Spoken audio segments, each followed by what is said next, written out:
এটা আমার তৃতীয় একক প্রদর্শনী এবং এই প্রদর্শনীর শিরোনাম আর্ট অ্যান্ড মেমোরি।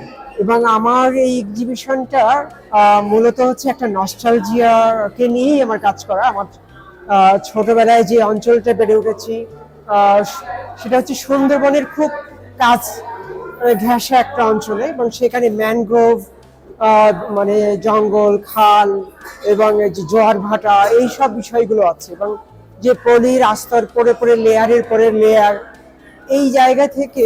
এবং আমি যখন বেড়ে উঠেছি তখন শহরের সাথে খুবই ক্ষীণ যোগাযোগ ছিল। আমরা যদি খুলনায় যেতে চাইতাম, এটা 2-3 দিনের একটা যোগাযোগের চিন্তার প্রয়োজন, প্রস্তুতির প্রয়োজন ছিল, সেই সময়ের কথা বলছি। এবং সেই জায়গায় থেকে আমরা প্রকৃতির যে সান্নিধ্য আমি পেয়েছি সেটা বিপ্রদাস হয়ে ওঠার জন্য একটা বড় সহায়ক ভূমিকা আছে আমার আজকের দিনে বিশ্বাস।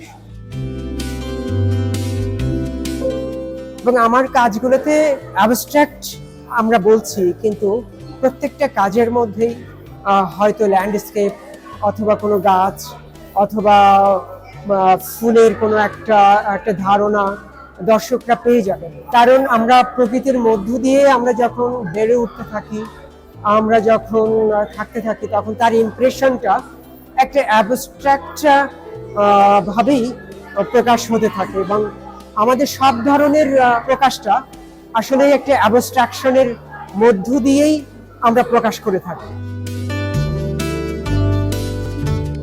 আমার যে আঁকা, সেখানে আপনি দেখবেন যে অনেক লিনিয়ার অংশ আছে, আবার অনেক সলিড অংশ আছে, কালার আছে, এবং কালারটাকে আবার মুছে দেওয়ার ব্যাপারটা আছে।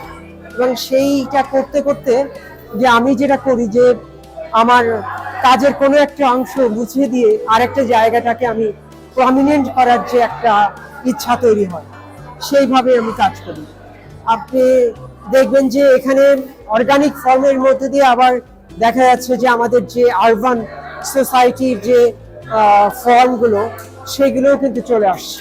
এই আমার কাজের আসলে মূল বিষয়বস্তু।